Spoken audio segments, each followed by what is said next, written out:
Hey everybody, my name's John. I'm Bob. He's Bi. They're Butch. And together we are the Butch and the Bi. And this is the Butch and the Bi, the podcast. Why are you seem to have a verve to you. I have a verve? Yeah, you're What's going. What's a verve? It's an energy. Oh, it's a verb? No. Verve's not a verb? Is it an adjective? A verve? I guess a noun. I don't know. I'm sorry, did you just... Nounjative? Is that a yeah, thing? No. Oh, but you made it a thing. I made it a thing. You heard it here first, folks. Pronouns. We're talking noun... What did you say? Nounjative. Nounjative. Man, that is dangerous. Okay, great. How are you doing, Bob? I'm doing okay. Yeah, I very warm because it's summer. And tired because I'm me. Yeah. But happy to be here. Hey, we love that you're here. Yeah. All of me. Yeah, who would have guessed insulating a room almost entirely would make it hot as balls all the time? Even the people who are watching this can't see the literal fleece blankets that are hanging from the ceiling. The blackout curtains. There's another fun rack of... I don't think we talked about, by the way. The lovely sound panel hanging was created by Bob in the sense that they quilted together all of the sound panels that I had individually command stripped to the wall. And that worked at my studio. Apartment, not studio. This is my studio. But it didn't work here because of the humidity. The glue just gave out almost... within a week, and it was fun that it like lined the inside frame of the room as they fell. So I got a big needle and little yarn, and I stitched them corner to corner. The big one was my first attempt, so it's not quite as good as the one that's not on camera. At some point, I will go back and tighten that so it looks nicer. Well, at some point, too, I think the bed that is currently behind us may exist somewhere else in this room, and then we can have a proper backdrop kind of thing going on. It'll be fun. Wow, professionalism. Right? Look at us overwhelming ourselves eventually. Bob, we had the good fortune to go to see this movie a couple weeks before we're releasing this episode. Yeah, we don't know what time you're hearing us. Even more so than a usual episode. Yeah, I was going to say, I never know when people are listening to us, Bob. Yes, that is fair. Actually, that's not true. I do know when Bacon and Eventually are listening to new episodes because they'll usually poke about it in self-promos. Carl, on the other hand, I have no idea what episode he's on. I don't know if he's still listening. But this will be a fun surprise like 3 months from now when he finally catches up. And it's like, hey, that's me. Yeah, we're talking about you because you talk about us. Weird. Quid pro quo. But yeah, we were originally we wanted to watch this movie earlier, but we realized that it came out only in big cities. Yeah, this was supposed to come out before the 100th episode. Not like we didn't record this before the 100th episode. Obviously, there's a video camera and the front is different. But this was like, we had this on our schedule. I had seen the trailer like months ago. I was like, oh my God, they're turning Marcel the Shell with shoes on, the little YouTube shell, into a movie. And the release date they had on that trailer was like the premiere release, which was just like New York, LA, like Chicago, Austin kind of release. And so we're like, damn it. So we couldn't figure out what it was. And then we finally did. And then we were so busy that its theatrical run actually ends tonight, which is the night we're recording this, the Thursday. We went yesterday on a Wednesday. Like, maybe when this comes out, it'll be available for streaming already, which I hope, because you could go stream and watch it. Yeah, it's so. First off, we are going to talk some spoilers for this movie, but like, this movie's way better than a mockumentary about a sentient little shell has any right to be. But then again, the original YouTube series is kind of like that, where it's like, it genuinely is one of the first big fictional viral things. I feel like a lot of things that went viral in that like 2010s era was like, it was the start of the vlog. It was those family videos like Charlie Bit Me and stuff like that. You started to have some like Let's Players and stuff. And this was the first time that's not the first time, I'm sure, but like one of the big memorable moments where a group of creatives saw an opportunity to do something creative with the platform and it's this really endearing little shell. Which, Bob, I feel like you know a little bit more about its backstory than I do. I mean, I knew a little bit more. I don't actually have any deep intel. I just know that Jenny Slate voiced it when her and Dean is his full name. We're just like, we got this Yes, little... that reminds me to pull up the yeah, IMDb list. Yeah, pull up the Go list ahead of and things. vamp Yeah. for me while I subtly do this. Yeah, they just... Vamp, Bob, not sing. I'm sorry. Vamping is so tied into music for me because there's usually a repetition of music that you're like, we vamp to this until we get back into the song because we don't know how long the talking part is going to happen until we sing again. But yeah, they created this little character, just a little shell with a unique perspective on life. Just a little guy. He's just a little guy. Just a little guy with a little voice. He's way down here, and he's like, "Oh my God, I'm a shell. Yeah. You got shoes. Half of me is shoes." Mm-hmm. Yeah, and it's just funny little, like a lot of the things are like, guess what I use for this? This. Just like what I use for a beanbag, a raisin. Just very silly little things. And then the thing that stuck with me the most that I was happy seeing it again in this was like, I like the idea of a dog, but I just have a little bit of lint that I tied on a string and I drag it around. Adorable little shell in using very mundane things too. Is there something on me? No, I was just looking at you. Gotcha. Very mundane. See, now that's the real trick of video.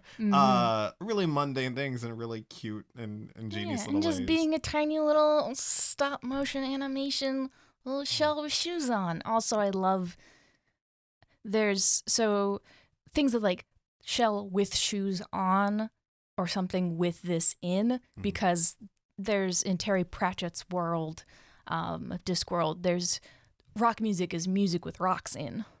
And that is something that stuck in my brain so much, and I use that way of building a sentence more often than I think most people do. So it's a very good little sentence that I love in my head. It's just Marcel the Shell with shoes on. It's just very good. Yeah. It's the YouTube videos are adorable. You've probably seen them. If you haven't already, we highly recommend you see Marcel the Shell with shoes on, IFC's latest release, which is, so it's basically like it's like an origin story for Marcel almost, like of how he got YouTube viral in a little way. So the story and like the screenplay are written by Dean Fleischer-Camp, Elizabeth Holm, and Nick Paley. It's directed by Dean Fleischer-Camp, and the story is also by Jenny Slate. It stars Dean as Dean, which is fun, and it stars Jenny Slate as Marcel. And also her cameoing as his ex in his like YouTube profile. There's a picture of them together is his YouTube picture. And were they a couple when this came out, and then are they broken up? Like, I'm not sure about that detail, but I'm pretty sure. Really accurate to the breakup experience. Yeah, I'm not sure about that. I believe they were a couple at the time. It was sort of just like, we're at home and we're gonna do something weird. Yeah. It also stars Isabella Rossellini as Connie, which is insane. And then there's a bunch of other like people in here that show up as little bit parts, but Leslie Stahl from 60 Minutes is actually in here as Leslie Stahl interviewing them at some point. It's adorable. Yeah, so it's really endearing and it's really sweet, and it's a really good like reminder of that. Like, I was talking to you after the movie when we were walking out of the theater, and I was just saying that it's such a good allegory for so many different things, and the ending of things, because it's got three ends in it really that it's kind of talking about. It's got the end of Dean's relationship. You know, clearly he is trying to figure himself out of that relationship now. It's got the end of Marcel's community because he and Connie, his grandmother, lose their community because the couple that used to live there, they broke up, and they used to hide in the sock drawer when they would fight, and he packed up the sock drawer in his suitcase and took everyone but those two. And so they'd been alone for so long, so many seasons, and trees and leaves falling and flowers growing, and Dean's just like, it's 2 years. Oh, that's nice to know. There's stuff like, they have such good chemistry, the two of them. But then the other two losses it really talks about are the loss of Connie, because unfortunately, what is the most insane thing to be about this movie? It made me openly weep for an old Shell that dies with like dementia. Like, and that was a whole trip. But then the other thing too, it's kind of grieving and talking about is that early YouTube era. And like, it was this thing where suddenly you could build this huge community, and you were reaching all these people, and they were watching your videos, and then it devolves very quickly into all the comments kind of make no sense, and people are just showing up because they know where you live, and it's like, ooh, look, this person. And yeah, it's really beautifully done. It is incredibly sincere, which is like the thing that I'd say first off is you're like, how did they pull this off? If you've seen the videos, like, how does that make a full movie? It does perfectly, because it just keeps that same level of sincerity, and just, it's so beautiful and simple and genuine. Yeah. There's nothing that's being, even though it is a world of fantasy where the little shells with googly eyes have families and such, it feels so real because all the emotions are real. Yeah. And it just, so like on that level, amazing. This stop motion is so fun, and all the scenarios and all the little ways that these shells live, and Marcel getting things from outside, inside, up to a thing, and just all of the little bits and pieces. It's so fun to watch in that way. And also it made me cry a lot. Yeah. It's, I think there's a very corporate-y commercial version of this movie that exists that is just the cartoon of the shells. Like, it's just, it's basically Smurfs, but with shells kind of thing. And that movie would have been bad. That movie it might have been mediocre at best, right? It would have been a kid's movie. Yeah. But because they stuck to their guns and stuck to kind of the core concept, which is like this little shell's being interviewed, because why do you do the little things you do, Marcel? Like, what is the reason for this thing? And it's like the fact that he uses honey to climb the walls by stepping in it, and you know, just all the little ingenious little it reminds me of that game we've been playing, It Takes Two, where it's like you got to get really creative with the Honey I Shrunk the Kid level of like, you're this big and you've got a big world ahead of you. And also that's another really beautiful part of this movie is it's, you know, Marcel gains all this fame, and he's given an opportunity to maybe start seeking out clues to where his family is, and to some degree it comes at the sacrifice of spending time with Connie in her final days, but then also in a way kind of the situation encourages Connie to kind of fake some energy so that she can encourage Marcel to go do things. It's if see, the thing is that all of my grandparents are dead, but none of them were interested in being grandparents and connected and like caring people in that way. But this just made me feel all those feelings that I missed because I didn't have. If you've lost an older family member recently, who mattered a lot to you, this will hurt you. But also kind of,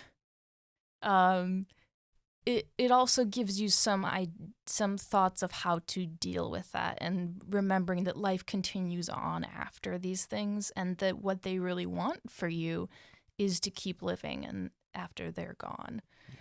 And yeah, I just... Do you need me to get you really attached to an old person and then kill them so you can feel more things? No, I'm sure it will happen eventually. My own parents will die. Do you need me to kill you? No? Okay. No, yeah, but no, it is definitely that, like, it's this beautiful kind of, not sacrifice, but like it's the sacrifice that Connie makes to really encourage Marcel to go out there and do the thing. And also there's this beautiful relationship between Connie and Dean, and Connie is very much aware of the fact that like you're giving Marcel a stage. And that's a beautiful thing too, just as like a performer and a creator and an artist. Like the having when you're young, you have someone like that in your corner. Usually, I know I have a number of people in my family that I've been fortunate enough to have really encourage me to, when I was younger, do art and stuff. And it's so much more important than anything else is creation. I think that's the thing that like a lot of people forget, because they immediately go to, well, how will you pay the bills, and how will you pay the bills, or health are you insurance. actually good at something? Yeah. And it's like, if it brings you joy, that is, creation is what life Marie is. Kondo, your life. God. Does your life spark joy? No, get rid of it. Wait, no, don't get rid of your life. Get rid of, because it's the things in your life, which is actually a good perspective to keep, is to remember that you need to change the things in your life, not the fact that you're alive. I feel attacked. No. Also, so does other versions of me that were going through a rough time. Mm-hmm. But there's so many little moments, and like the framing of the 60 Minutes interview is talking about, Leslie Stahl is saying about how Marcel's perspective on the small things is a really important reminder. And that is, I think, the thing with this movie. Its core thesis is appreciating very small things, very small but important and close relationships you have with people, because that's what really matters, and appreciating those moments. And it's kind of, so much of it is about the experience of the journey that it's not really like a movie you spoil. It's like, there's just a lot of really sweet moments between all the characters, and like watching the relationship with Dean and Marcel unfold. Like that's a thing that you when Marcel absolutely reads Dean for filth. Yes. Yeah. Like there's just moments like after Connie dies, and like Marcel is crying, and there's a puddle landing at the spider's feet. Arachnophobia warning, by the way. I know some people. Three little jumping spiders who... Yeah. Which I think they're based off of Lucas the Spider. I'm pretty sure, yeah. Yeah, I was like 90%. Maybe they just couldn't get the rights to Lucas or whatever, but like... Well, they didn't want to take away from Marcel's story, but Sure. it very much felt like definitely a nod to Lucas. I was like, yes, those little jumping spiders. So they're very cute. They're very cute. They have big eyes. Yeah, and you don't kebabs. see, you don't see them moving around like a bunch in the way that scary spiders are mostly scary as them like scuttling. They kind of like, they jump back in fear a couple of times when like things land at their feet. Like they're very cute, but it's it's a lot of little just character moments that are so delightful. It's like eating dessert. Right, because last movie we watched, if you're looking at us how we did this chronologically, last movie we ate were Brussels sprouts and worms. Brussels sprouts and worms, which is a horrifying combination for me. I feel like just noodles, because you don't even like noodles. Like Brussels sprouts and noodles, and like flavored, very interesting. You're like, wow, this is a weird thing that I'm feeling in my tongue, and also I probably don't want to eat it ever again. And I maybe wouldn't have chosen to eat it in the first place. But it's whereas this is a very like rich thing that like I don't know that I maybe watch it again in a couple of years, but it's not like it's something I'm gonna not like, I think constantly, rewatching it would definitely get old, but it is just a very like, it's an enjoyable experience to take in. All the characters are really well done, like a tiramisu, a parfait, things with like layers, and like some of the layers are sweet and some have maybe like a little lemon layer, but ultimately it's just nice. It's just a nice experience. It is so beautiful, and there's some really great moments of specifically tiny words of wisdom. One of my favorite things is from near the end when Marcel's talking about, we were alone for 2 years and now I have my whole family back, and it gets overwhelming sometimes, and it's like yeah, and I felt a pull down to the laundry room, and I sat on the windowsill because the window is always a little bit open. That's nice.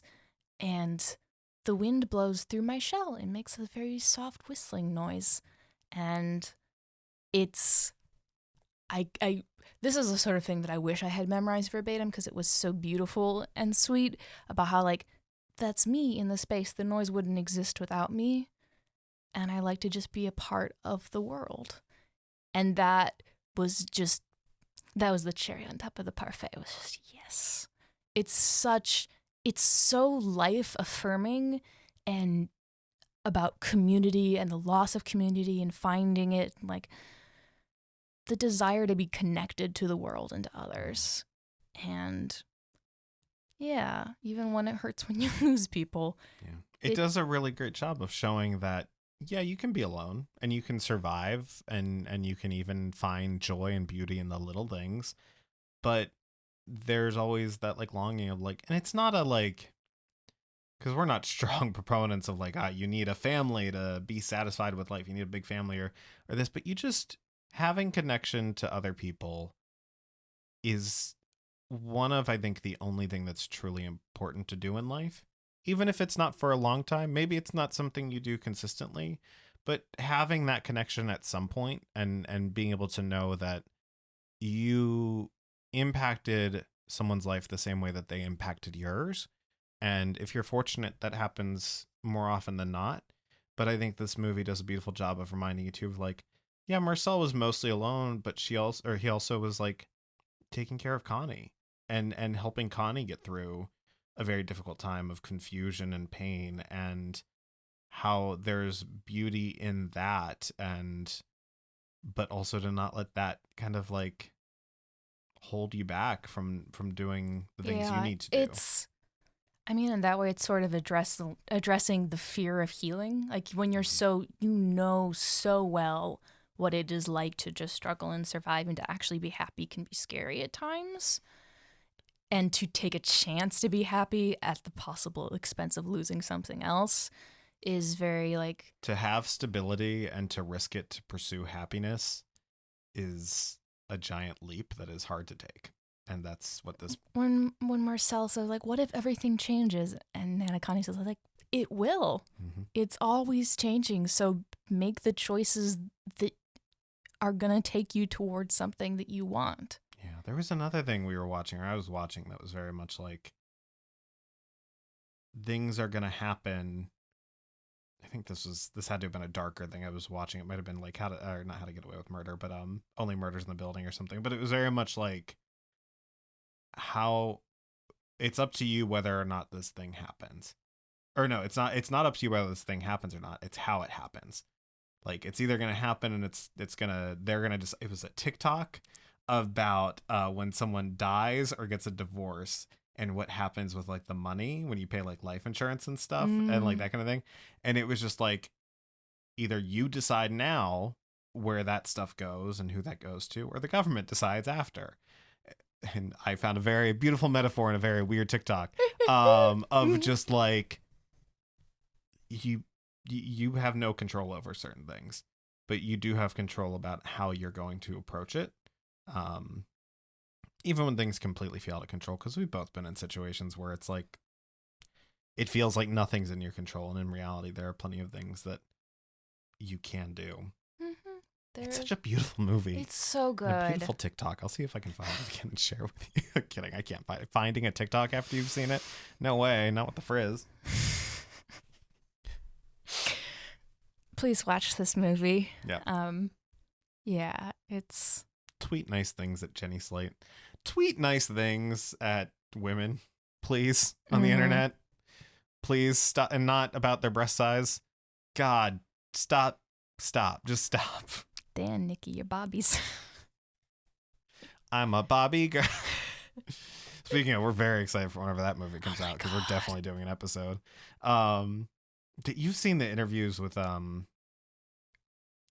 is it? Which Not one? Jake Gyllenhaal. Who's playing Ken in that movie? Ryan Gosling. Ryan Gosling with the bleach blonde hair.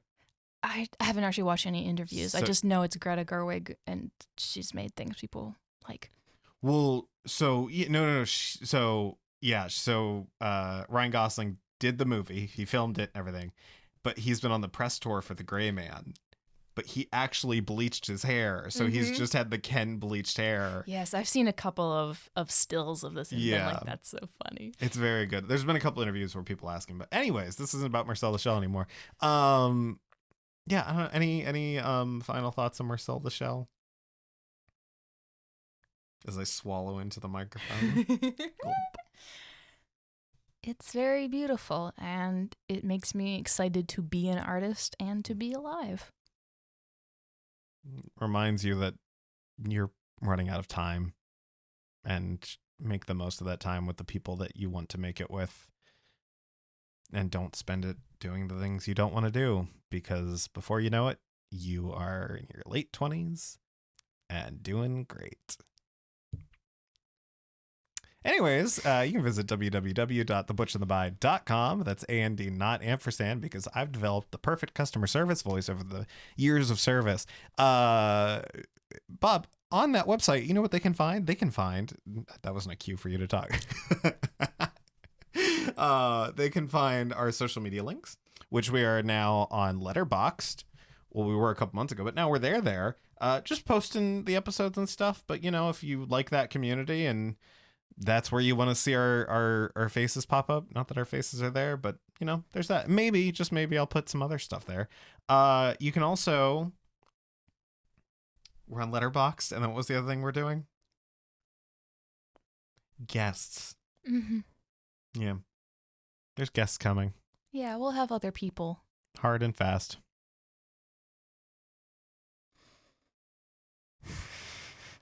What? Oh, what's wrong? No, nothing? No. Oh, okay. Do you have anything you want to promote? The small frog art. I make things. I have survived 2 months. The things that I make, and I'd like to continue doing that because I really don't want to go back to working a different job. So if you want to just scooch me a little bit of money on Patreon every month, you can help make art happen and me stay mentally well. And if you want to spend more money, you can get a thing of mine and have it in your home. Yeah. Tag team it. Pretend like you're also supporting the show, because in reality, you are. Mm-hmm. It's great. I don't know. Yeah. All the usual suspects, go check us out on the things. And go check out Marcel the Shell with Shoes On whenever it comes to streaming platforms, which I assume will be by the time this is out. It's an adorable little movie, and it deserves a lot of attention. I compare it to Everything Everywhere All at Once, where it takes what's a weird concept and turns it into a very heartwarming, people-driven story about love, both familial and platonic and romantic. It takes something that is very strange and makes it so real that you don't question it. Like, that was the thing. Like, every now and then I'd be like, all right, this is stop motion animation. But for the most part, I was like, that's just Marcel. That's just little Marcel, my friend. He's just a little guy. Yeah. He's just a little guy walking up the wall with honey shoes. Little guy. The part where he's trying to tell his brother how to do it, and the brother's being very like, no, this is what I wanted to do. Mm-hmm. I wanted to slide down the wall. God, flashbacks, trauma. Hi, Sammy. I know you don't listen to this. She doesn't support the gays. No, not at all. Not at all. Not the slightest. Not us, at least. Mm-hmm. She doesn't support these gays. That's not true. She helped us move in. Technically, her boyfriend did the literal heavy lifting. Hi, Connor. I know you listen to this. You're an ally. Sandy did scrub things for us. No, Sammy did. Yeah. Sandy did not. No. Sandy scribed. Thanks for nothing, Sandy. No, Sammy, you shouldn't have done that with your names. Sammy did scrub things for us, so we do appreciate that. Oh, are you judging them for the fact that they had Sandy and Sammy, and then mine and my mom's middle names are the same, but she has the different spelling. And then also the fact that it's Sammy and Johnny, so it's 2 5-letter names with a double letter in the middle. Yeah, no, it's great. Love it. Mm-hmm. Yep. We're rambling. Do you have anything else? No, I was waiting for you to initiate the end. Oh, bye. Butch! God. You have to initiate things. You're the first.